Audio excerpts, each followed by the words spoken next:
Hi, I'm Joe Scacciaferro, and this is On Location.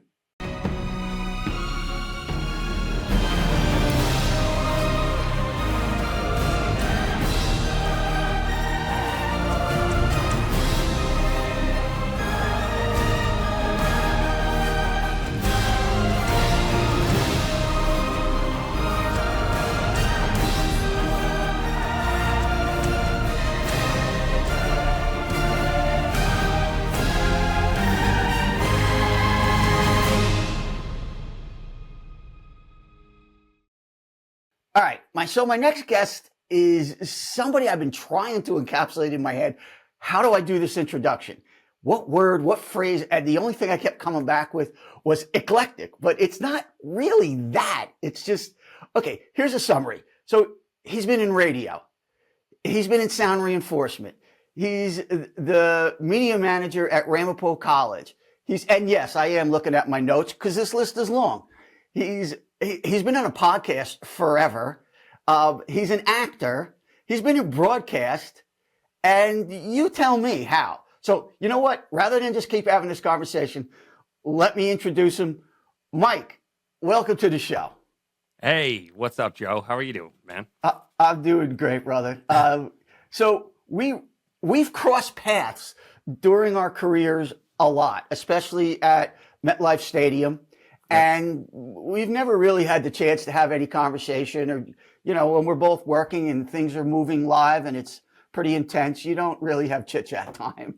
No. So we know of each other, but that was about it. So here's the weird part. So a friend of ours is in a play, and it happens to be one of my favorite. Monty Python has always been one of my, that's just my go-to all the time. So my wife tells me, they're doing Spam-A-Lot. You want to go? Yeah. No doubt about it. I get up there. Long story short, play's over. Play was great. Actors were wonderful. The show was just spectacular. We're hanging out in the lobby, doing the whole fan thing, waiting for our friends to come out. And all of a sudden I hear somebody yell my name. I'm in an environment that nobody should know me. And I hear, Joe Scacciaferro. And I look over, and there's Mike. I was like, holy shit, you were on stage. And I was like, this is great. So we then followed up with a conversation. And that's when I learned this whole litany of things you've been through. So I'm setting it up again, and I'm taking up your interview time. So let me shut up and let me move to you. Give me some of the paths that brought you in and out of all these things. Yeah, sure. So I'll start at the way beginning. I actually started as a DJ when I was like 16 years old. I was like a sophomore in high school. Borrowed a PA from a friend who, that got it from his father. So it was like from the 70s. And this thing was way too heavy and way too much equipment because we were, mixing on two Discmen at the time, two CD Discmen, just hilarious. But we started then and I DJ'd for like 10 years, doing weddings and parties and bar mitzvahs and, all that kind of stuff, school dances, everything. So, but then I went to school. I had a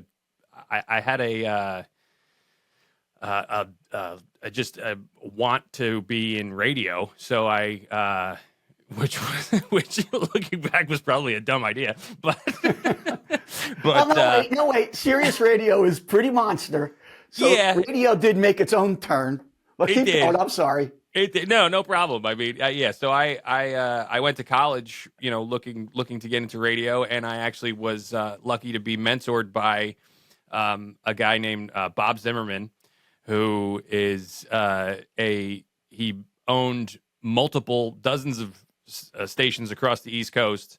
In fact, around the DC area, WRKZ is his initials, and he told a story in class one time, which I have no way to verify. So take it with a grain of salt. But he told us that he was like, that 10-10 win slogan, give us 22 minutes, we'll give you the world. He goes, yeah, that was mine. He goes, they stole it from me. He's like one of these guys, right?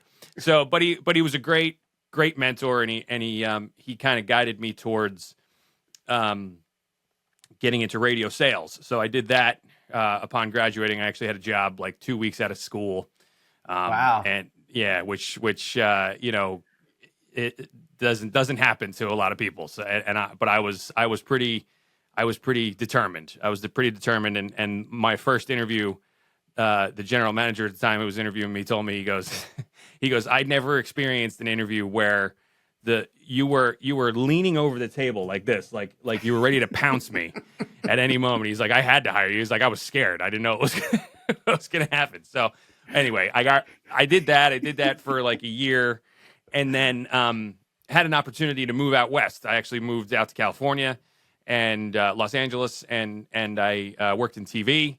I was a PA on Hollywood Squares.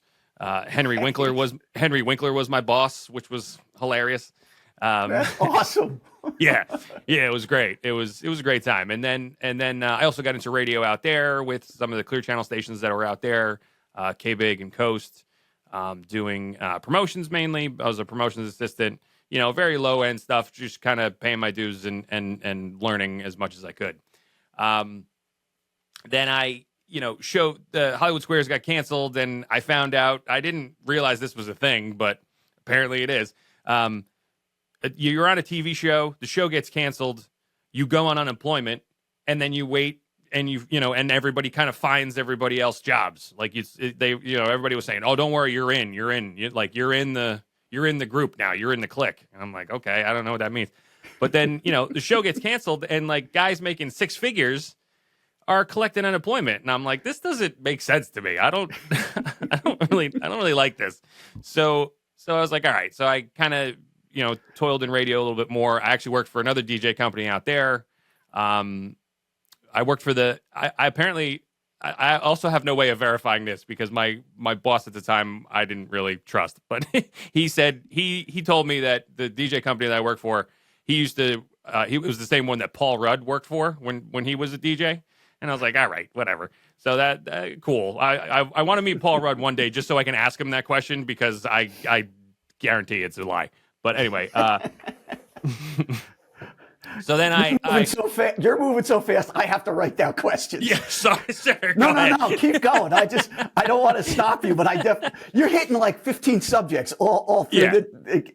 Okay, Keep going. I'm listening. No problem. So then I toiled around radio with a DJ company out there, and I don't know. I was running out of money, and my whole family's here on the East Coast, and I was missing a lot of things with my younger brothers. I have younger brothers that were in high school at the time.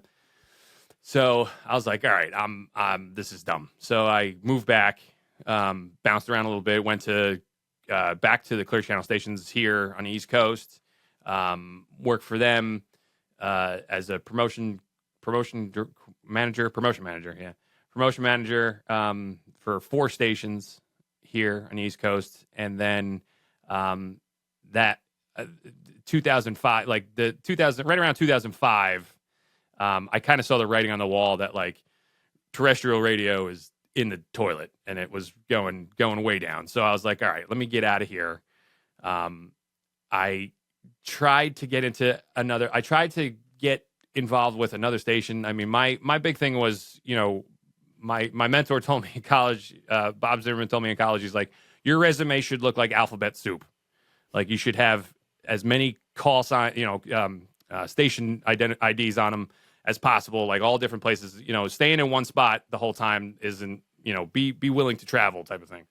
So I applied to jobs all across the country. I applied to radio station jobs all across the country. I would get rejection letter after rejection letter. I even got and even the ones that got me, that were interested in me, they would call me up and they'd go, I had one in Bryn Mawr, Florida, I think one time, or I don't know. Yes, it was one of those places. I don't know. They called me up and the guy's like, we can't, like, we want to hire you, but we can't afford you.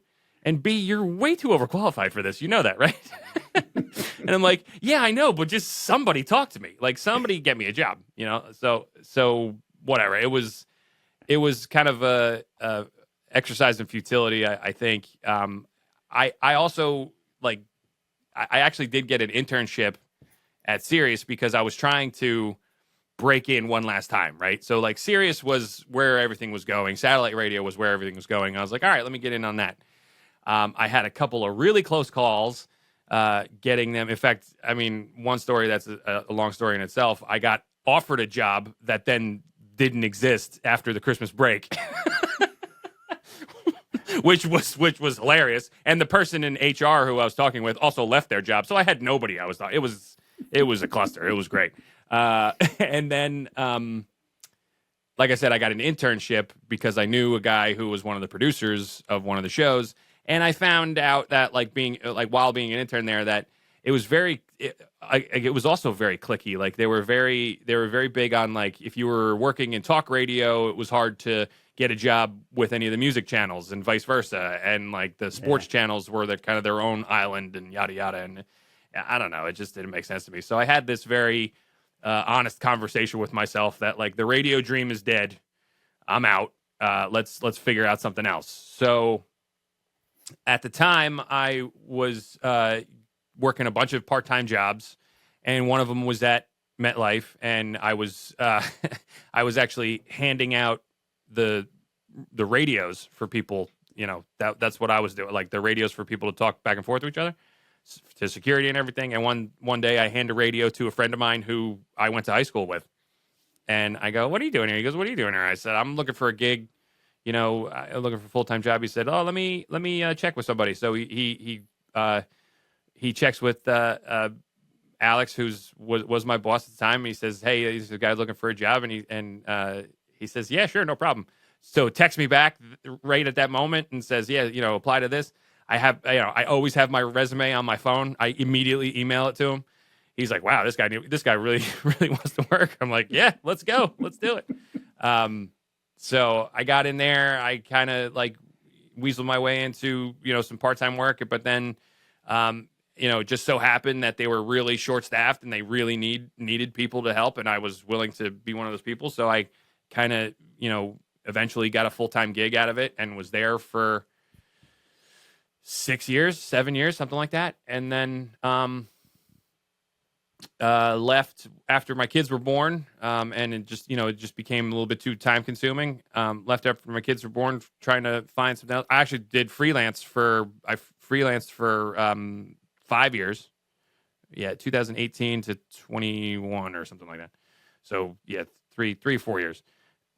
And then after the pandemic, I was, I mean, just like, so right before the pandemic, literally right before the pandemic, I was talking to a mutual friend that I knew from MetLife, and he was like, "Yeah, no, I'd love to." He's like, "I want to talk to you about maybe bringing you in." He's like, "Would you ever think about full-time work?" I was like, "Yeah, absolutely." I was freelancer for a while there, and thankfully I was very successful at it. But I was like, "Yeah, sure. You know, something sturdy. Let's go." Like it would have to check a bunch of boxes for me, like as far as, you know, time constraints, blah blah blah, whatever.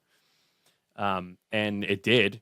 And he said, "All right, let's talk about it over coffee tomorrow. You know, let's get together tomorrow and talk about it over coffee, and we'll work it out." I was like, "Great, no problem." Next day was March 12th, and the pandemic happened. I knew it was coming. I knew the date was coming. Oh, it was the day. It was the day before. I was like, "You got to be kidding me, right?" So pandemic happens. He's like, "All right, you know, obviously we're in a hiring freeze. You know, we still want to talk with you. We still need you. It's not like that. The problem's going away. So let's just keep in touch while this is going on." Okay, all right, great. We didn't know, you know, at the time, we didn't know how much, how long, blah blah blah, whatever. So I kind of kept in touch, and like I knew this was going to be a long. So I was just kind of check in every like 4 months, like, "Hey man, you know, still here, still interested." He's like, "All right, you know, let you know." And then I think like 2 years, you know, whatever it was, 18 months, 2 years later, 3 years later, I finally got the gig.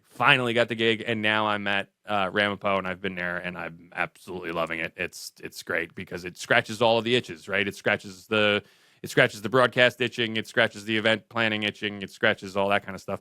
And then, you know, underneath all of that, when I got out of radio in like 2005, I was still friendly with a bunch of people in radio and guys that I had worked with on a morning show. Like I had a friend of mine who was the morning host in the one classic rock station, and then kind of his producer / sidekick, whatever, on the show. And I would jump in every once in a while for like little bits here and there, and different impressions that I do and stuff and whatever. And like we made little bits out of it. And then after radio was over, we all kind of got out of radio, and we were like, we still kind of had that broadcasting, tendency. So we were like, let's start a podcast. You hear about these things called podcasts? This was 2009, 2008, 2009. You're like, you hear about these things called podcasts? Let's do one. I was like, all right, great. So we started one in 2009. It's been still and are still doing it. The three of us are still doing it. It's called Masters of None. It's a podcast just kind of about comedy. It's a comedy podcast. We say it's a comedy podcast that doesn't suck, in that it's just us kind of bullshitting about things going on in the world, or pop culture stuff, or subjects like lessons learned from the movies of 1984, like that kind of stuff, like just like things like that, where we just kind of pick some random topic, kind of like a clickbait article that you see on like BuzzFeed or something come to life in a podcast. And it's fun though, because we get to interview. I mean, I've had more opportunity podcasting over the past however many years that than I did in broadcast, than I did in radio. I mean, I've interviewed, with my podcast, with my dumb little podcast out of this room or out of my apartment in Montclair, I was able to interview like Christopher Lloyd, Walton Goggins, Weird Al Yankovic, freaking, Billy West, like a lot of these great people that I've always wanted to like talk to. Bob Gale, the writer of Back to the Future, like my favorite movie of all time, as you can see behind me. All kinds of stuff. Like and it's from this stupid podcast that me and a couple of friends are like, yeah, let's do this. So it's great.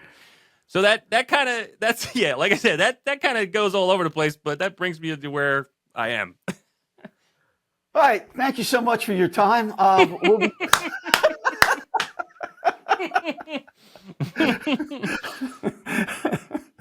Holy shit. That was great. And I'm so glad you kind of did this, because I could have never even, it would have literally taken me, doing an interview, that would have taken me 2 hours to get that information. Right. Yeah. Well, hey, it's readily available from me at all times. So don't worry. Okay. So let's go back a little bit, because coincidentally, you hit this morning. I was actually I read a weekly a weekly blog, and I was actually writing it this morning. And the title of it is, "When's it time to quit?" Right. And they told, I'm not going to flesh out the whole thing, but you went through all of these moments when it's like, okay, am I done? Yeah. Okay, is this it? Yeah. And then, oh, wait, no, I'll grab this and I'll go back in. But one of the ones that is in the blog was, people don't realize when shows get canceled, so does everybody. Right. It's like if you work at IBM and they're no longer selling that product, they don't fire everybody. In our business, when you're on the show, I don't care if it's a 20-year run. When it's over, everybody's out. Yeah. 6 figures, 2 figures, 1 figure, everybody's gone. And yeah, I tell you a quick story. Between the two of us, there are no quick stories. So I had one of my interns, the first Super Bowl run we did. He was with us, and he came out, and we did this whole big thing. We were gone for 2 weeks, and he was just so jacked. We did the Super Bowl, and it was really cool. It was. But when we came back, we had staged everything at the stadium, which at the time was Giant Stadium. It was the old building. So all our gear, so everything flew back to that spot, and then we put everything back in our trucks, and the crew left. And we were all standing in the parking lot. And I was like, oh, see ya. All right, bye. And I just remember him standing there all by himself. And I turned and I go, what are you doing? He goes, well, what happens now? I said, what do you mean, what happens? It's over. This is coming off of the massive adrenaline rush of 2 weeks of an intense show, 15, 16-hour days. And he's just waiting. And I said, he goes, but where do I go tomorrow? I said, I don't know. Where do you want to go? The gig's over. And he just he couldn't comprehend that ended so abruptly. And we all hugged it out. All right, we'll see. Hey, if anything comes up, give me a call. Hey, if you got anything, let me know. Everybody's let me know. I'll keep you. Oh, yeah, I got your contact. And that's it. Yeah. And then you don't see anybody again. Right. Unless something comes up and maybe you work with one. But he had such a hard time getting his head around the fact that that's how this business works. Yeah. And I think it's, we're so ingrained even at an early age that, like, you have a job, your parents go get a job and they go to that one place and they stay there until it's time to come home or whatever. Right. And we're just so ingrained in that. And we've seen, and even, especially over the past couple of years, we've seen that the definition of what a job is very lucid. It is, it jumps around. And in this business, especially, you don't, there's very few and far between jobs in this business where you look at it and you go, okay, I got some security there. You really don't. You really don't. And you really kind of have to hedge your bets as much as possible. I mean, currently, like I'll tell you right now, currently I'm in a position that I feel very secure. I feel more secure in this role that my full-time job than I've had in a very, very long time. But I'm still freelancing because I still want to keep my foot in that, because part of me doesn't think that this job is real. Like now I've been trained. Now I've been inundated with this business for so many years that I'm like, yeah, it could be taken away at a moment's notice. So I'm not betting on anything. Like, I'm not putting my eggs in one basket at all. So I'm still freelancing. You said it when we were together, and it truly is. This industry is a side hustle. Yeah. There is no main hustle. It's all side hustle. So I own 3 production companies. I own an engineer. I have 30 years of working. So you would think at this point I would go, okay, even if it's a little sketchy or even if things aren't, I would feel okay. I'm terrified. Right. I don't trust it at all. And if anything, and I don't know about you, but with the pandemic happening, you're like, oh, all of it can go away. Like, you know what I mean? Like that was a watershed moment, because I was like, wow, okay, all of this can go. I got to figure something else out. You know what I mean? Like I gotta make sure that I can survive if something like outside of your forces happens. That I never ever thought I would ever be out of work. I mean, I've been a musician since I'm 6. I played, like you were saying, those high school dances. I played Battle of the Bands in 8th grade. Yep. I'm a musician too. I should throw that out there. That's another one you could throw on the list. Yeah, of course you are. Wait, let me add that in. So you're a musician also.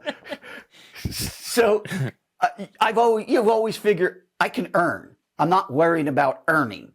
Right. But when 2020 hit, I mean, I don't like going into it because it's like talking about war. It's not blah, blah, blah. It had horrible moments. It was terrifying. But on the practical side, in the entertainment world, we're the only industry that flatlined from the bottom to the top and left to right. There was no work. I've worked at the highest levels of this industry and at the lowest. I always thought, well, worst comes to worst, I'll go do weddings, or I'll go do, bar mitzvahs. I don't care. Right. I'll do whatever it takes. There weren't any. Nothing. It was wild. I was trying to get some, I was trying to do some voiceover gigs or something. I was trying to do as much anything that was remote capability possible. Yeah, sure. I did a lot more podcasting. Let's put it that way. I mean, that was a lot more. That was the most that I could do, really. I jumped on with a bunch of guys who were, we're all very technical. So we started, because even networks were like, shit. How do we keep programming? There was nothing, nobody could work. So there was figure out virtual, figure out, whatever. Let me just make sure I'm not crushing my audio because I'm getting excited. But you had to go figure all this out. And that's when technology was evolving, which it always does in this world, which changes your gig, which obsoletes people, which makes new gigs. And I mean, we've discussed this hundreds of times with everybody. But let's get back to you. So one of the things you said, oh, I left and I went out to California. Yeah. Why? What does that mean? You woke up in the morning and just went to California? Well, I'll be brutally honest with you. Two things. One is I kind of always had an affinity for going out there. I also like I had dreams as a kid to be an actor too. So I was like, okay, that I eventually got to give it a shot, right? So I had a friend who was out there, and he had a job already at Hollywood Squares doing the same thing, production assistant. And he was like, I think I can get you a gig, man. I think they're looking for somebody. I'm like, all right, let's give it a shot. I went out and I visited him, and then a month later I was like, yep, I'm moving out. So it was the type of thing where it was, and also I had some personal things going on at the time where I'm like, I need to change the scenery. So it was everything kind of fell into place. And I also was not doing very well at radio sales. Mainly because I was great at developing relationships. Like you said, I can talk a blue streak when it comes to, whoever. I'll talk to you about your kids. I'll talk to you about what's going on in your life. I'm very good. I like interviewing people just in conversation. Hey, what do you do? What do you know? Whatever. But I was not good at closing the deal. I had no killer instinct when it came to sales. And I had a lot of pressure from upper management saying, "Oh, you got to get them on this," and I'm like, "They don't have the money, man. Like, I don't know what else to tell you. Like, I'm not bullshit. You I know what kind of profits they bring in, and they're not bringing in this kind of stuff that warrants a $30,000 a year radio campaign. Like, it just doesn't make any sense. So, it wasn't going really well in sales. So I was like, all right, change of venue, let's do it. Let's move to TV. And let's see what I can do. Not to mention I like in radio especially, I like the promotional end of it more, which is when I came back to radio. That's what I did, and that's just because I think I made more sales in promotions than I did in sales because you're the fun guy. You're coming in, you're bringing the party, you're bringing the prizes. You're handing out T-shirts and kissing hands and shaking babies. You're that guy, and that's great. And that was awesome. And that's what I wanted to do. So cause I was more of an event based guy rather than sales. So yeah, I just on a whim, month later moved out and had a job when I went out there. And a lot of people don't have that. That's the thing. A lot of people try to make their bones in LA and they got nothing. They got $40 in their pocket and whatever. I actually had a job waiting for me when I got there. So that was different. I mean, it's hard. New York's a hard place. Then you go down the list, Chicago, Georgia, blah, blah, blah. LA is a unique area into itself because you have, you've got this legacy of Hollywood. You've got all these other people. Plus you have, now it's all television. You got the actual part. Funny, New York has television, but it's a very different set of television than what's out there. But the entire country converges on everybody in bumfuck Kansas, it decides I'm going to go and I'm going to become a star and I'm going to Hollywood and I'm going to go. Right. So you've got a lot of people not working that are all there, and most of them are talented.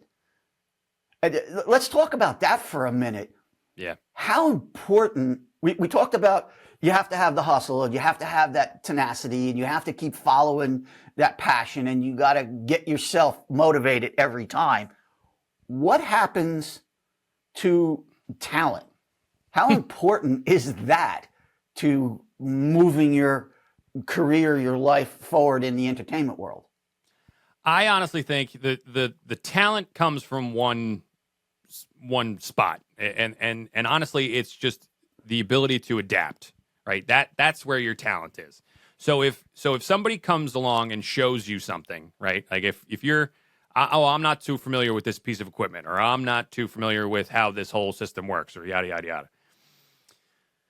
If you can be shown how to work it once and figure it out on, understand it. Like, obviously the person that's showing you has to show you, legibly, like, be able to understand it. So if you are shown it once and you can figure it out, and then you're like, oh, okay, I got it, and then move it from there. I think that's a piece of talent that a lot of people don't recognize right away, because you just need to not be a problem in most jobs. That's really what it boils down to. Whoever your supervisor is, or whoever the person is that's trying to herd all these cats to make the widget, or to do whatever, like, they just need to know that you're not going to be an issue. Like, okay, you got it. You got it. You're fine. You'll figure it out. It's that self-reliance, I think, is a part of talent that not a lot of people focus in on. And really, that's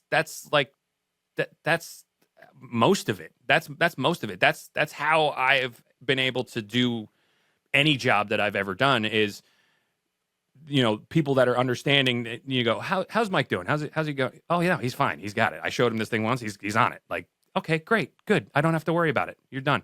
But when it comes to like actual, like, that's funny, because like talent in itself always makes me think, oh, you're a triple threat. You can sing, dance, and act at the same time. No, it's not really that. It's really just understanding, understanding the overall concept, and going, okay, I can figure this out. Like, I know how to get I know you got to go from A to B. How I get there is up to me. I'll figure it out. I'll figure it out. But yeah, that's a great piece of advice. I mean, that's a tremendous. And I'm listening to you from the side of, how's Mike doing? Because that's my gig. That's like, okay, give him over here, Gloss, teach him how to run that camera, just walk him through that. And then that's it. Those two are on their own. Yeah. And then I'll come back to him and say, how's he doing? But this could be 2 days later. Yeah. And I'll say, exactly. okay, how's he doing? And he said, yeah, he's coming along. I think he's going to get it. I said, can I put him on the air? No, not yet. But he's getting better. And then there's always that other conversation, which is me to them, is, how do you feel? Yeah. What do you feel? Do you feel confident? Do you think you're going to get this? And you said all the right words. Just say, yeah, I got it. Yeah. Right. Yeah. And it's, honestly, like, to me, it's any job that you take, the two things that you need to accomplish early is, you need to find your swagger. And how you do that is usually with vocabulary, because everybody has a different term for the same thing. Yep. Vocabulary and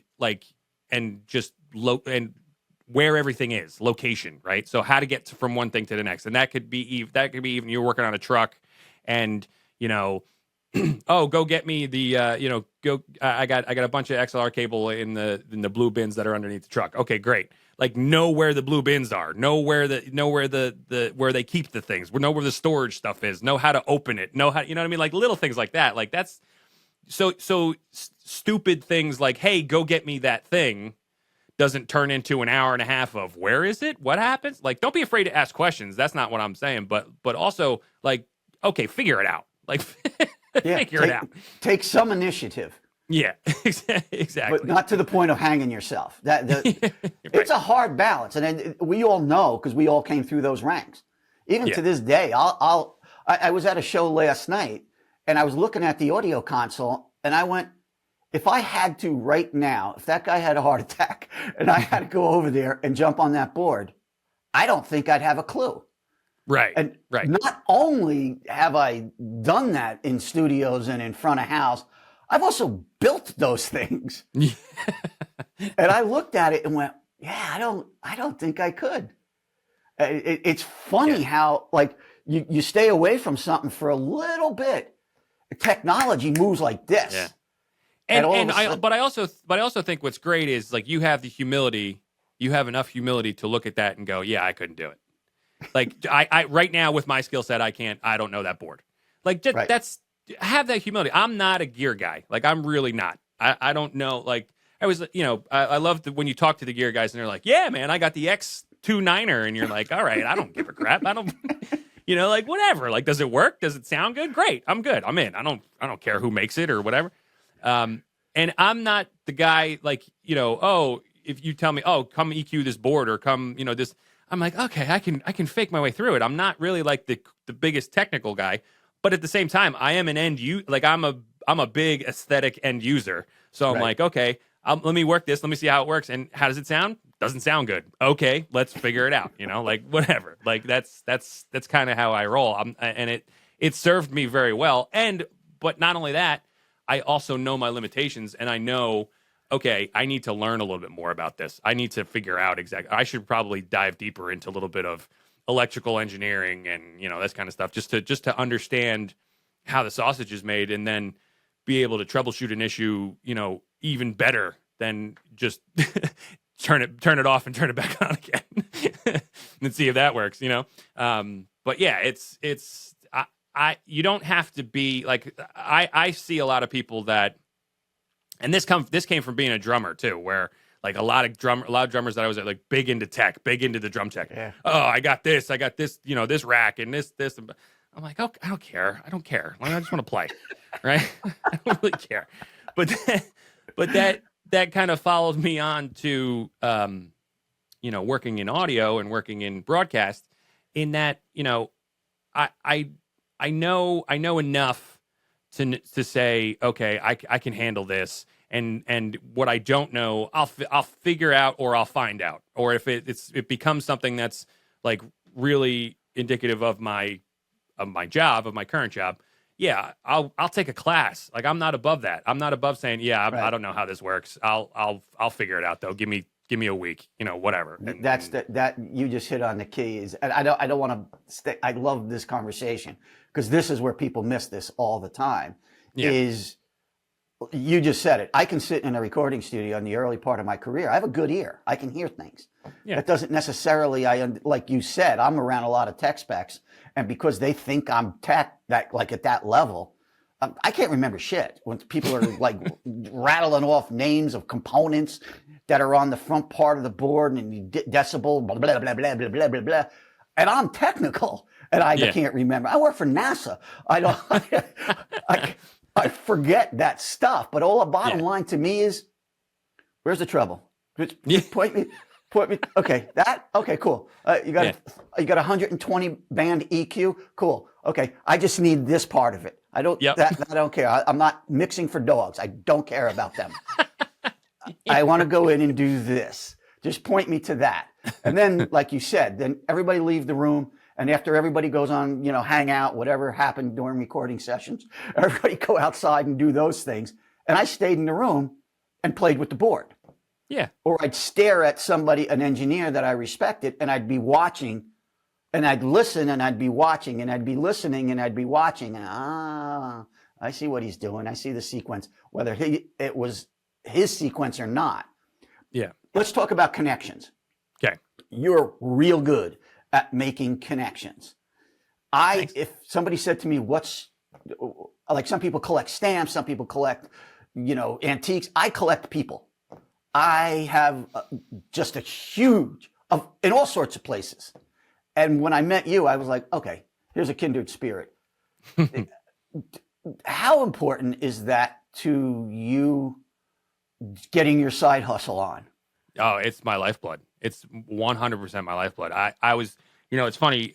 You look back and you reflect on like, how did I get that job? And how did I get, most of them had to be with people that I knew, people I ran into, people I worked with, people I went to school with. I mean, it never stops. It never stops with that kind of stuff. And I think the biggest part of that, I think the biggest part to actually like collecting people, like you say, is really understanding and respecting everybody's level, right? Whatever they're doing, whatever their level of expertise, just full on respect it. Like, I know I'll straight and tell them that. Like that's the other thing too. I think this is very big.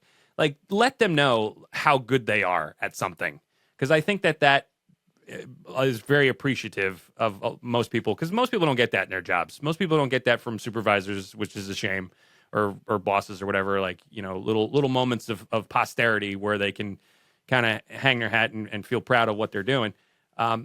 Let other, like, you have friends, even if it's, your best friend from school, from high school, or a coworker that you knew that, like, man, you're really good at this. You're really awesome. You're really good at this or whatever, this specific thing.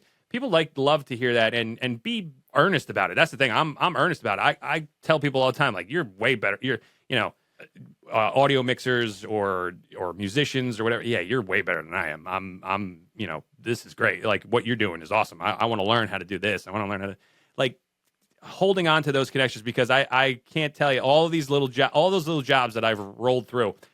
I think 95% of them were through a connection, through somebody that I knew, somebody that worked there.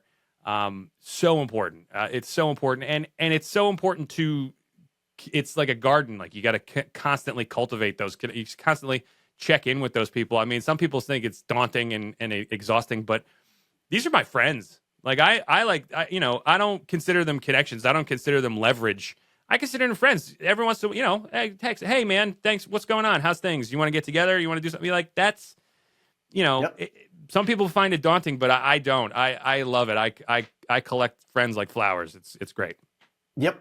And our industry, you hit on one thing I'm so glad to hear you say that, is we're an industry of ego. I don't care what anybody thinks they're not. Everybody in this industry is here because they have an ego.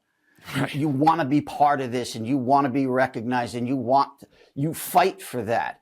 And the more you're in it, the more you realize how competitive that is.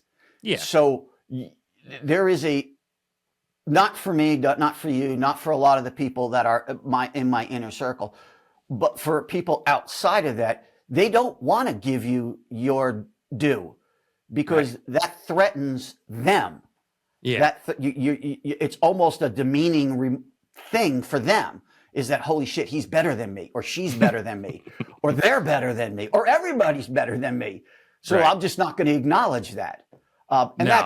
That's just stupid. If you're worried about somebody stealing your catchphrase, well, then you know what? You can't come up with two. There's plenty, and there's plenty of work. There's plenty of work, and it doesn't cost you anything to be nice, man. It really doesn't. I mean, like you said, everybody's got an ego, but if you can diminish your own as much as possible when it comes to when you're actually working, when you're actually in the job working, don't act like a big shot. Don't act like your shit don't stink, because you're gonna be made to look like a fool eventually. It's just going to happen. Yep. So I mean, I will absolutely tell you this. Early on in my career, especially when I was out, and like I wish I could take some of those years back, because I felt like I was I felt like I was being very selfish and not doing that more.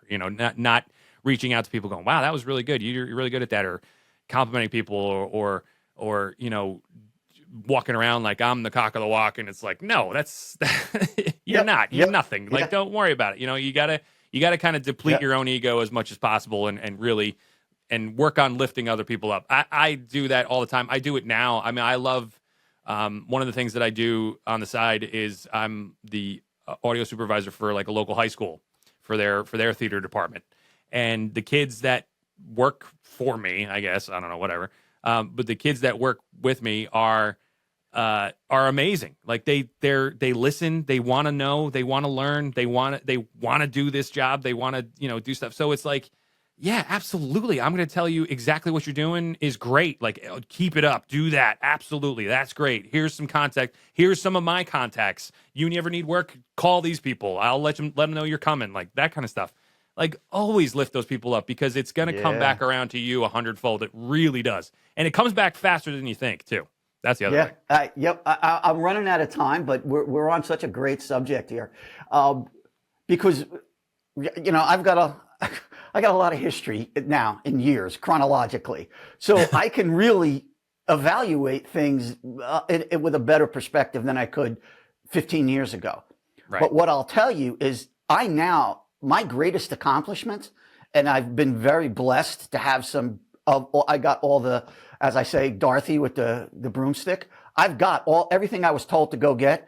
I've got book awards. I've got Emmys. I've got this, blah, blah, blah, blah, blah.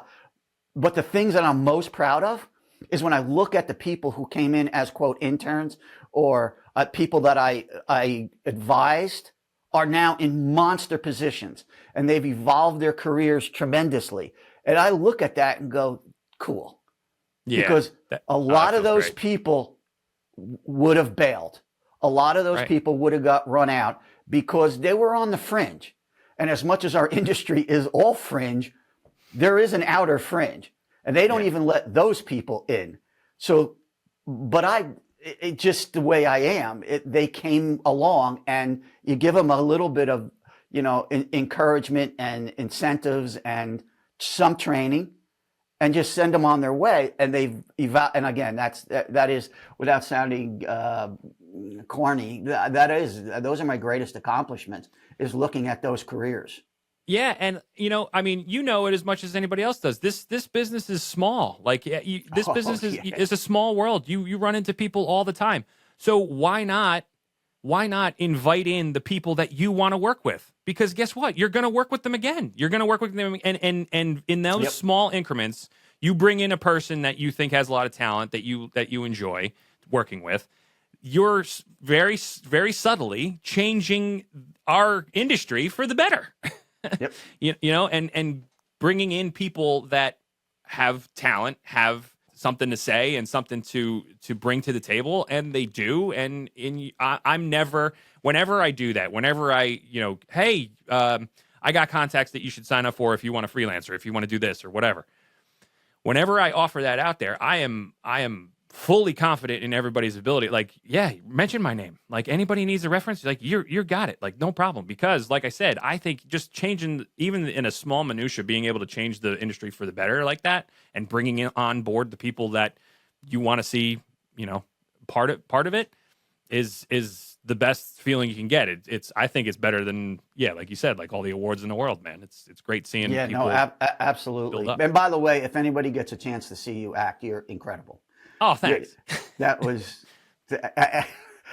and there again, who thought I was going there to make a connection? It just doesn't. I got to close, but I got to give you one closing story because it was last night. So we went to a show at the Beacon, and we saw this guitar player, singer, whatever, composer, whatever his name is, Zach Williams. Is Christian country rock. I love his music. His music is just killer. So I'm at the Beacon, and I'm happen to be sitting next to where the consoles are. And a buddy of mine texts me, another one in the industry, is A2, Mike Fortunato, every major stage in the world. Mike says, "Oh, we were at the Beacon?" Yeah, blah, blah, blah, blah, blah. He says, "Hey, if you see da-da-da-da-da," he's 6'4", and he's real thin, and he's the front of house guy for the Beacon. I look over, he's sitting next to me. Sit right there. And I went, "Oh yeah, he's right here." I went over, introduced myself. Him and I, great connections, we were talking. But the second part, so that's one. Weird. That's where you make connections. Wasn't trying to, didn't think about it. So now I'm watching the show. The thing, we're talking about ego. God, I got to run out of time here. At the end of the show, he's got a 10-piece band playing with him. They're all killer musicians. Show was awesome. Audience flipping out. The end of the show, the last song, he had all his backing people come up. And they were playing in front of him. This is the last song of the night. It's one of the encores. They all came out and were playing in front of him. He's singing behind it. And I sat there and I was like, does anybody realize how amazing this is? That he's putting his people, he's being upstaged purpusely by his entire band. Love that. And that's a great move. Great right? move. And I've worked with the biggest artists in the world on things. And some of them are just great people, but I've never seen any of them except theater, I've never seen anybody let the entire cast upstage the star. It's awesome. That's awesome. And that probably bought him a bunch of loyalty chips, right? These guys are going to hang around a lot longer than they probably need to because of that. kind of And they're stuff. all young. They're probably, I don't know, whatever he is, mid-40s. These guys all, the girls and guys, they all look like they're in their late 20s. Killer Right. musicians. And then show's over. Now remember, this is basically a rock show. Show's over. He brings all of them out. This is going to be familiar to you because this is a theater move. Yeah. He brought everybody out, stood, and they all took a unison bow. Nice. And then it went. And I was like, that's just so cool. Great move. That this guy, again, no ego. Yeah. But incredible man. Mike, I got to go. We already did this for 3. We in person we did this for 3 hours. We could go another 4. Let's go. Go for it, man. I definitely want to bring you back because there's just so many things. And I'm supposed to. One of the things I've been always directed now with these, because of the way the site searches itself, and we drag content out of our own these interviews and so much other stuff. I was told at the end of the interview, do like a quick bullet. Just, one sentence. Just go through it. I was like, yeah, no problem. That's, everyone. Then I get to the end of these and I'm like, okay, I'm exhausted. And anything I say is going to be reiterating everything we just talked about. So right. You're off the hook. We don't have to do that. All right, great. Appreciate it. All right, I'm going to say thank you so much. I really appreciate it. And I absolutely 100% want to get you back because this was, if not, we're going to work together and we're going to hang out and we're going to sit on road cases and just sit and talk for hours because it's completely awesome. You got it. All right, my brother, I'll see you. All right, thanks, man.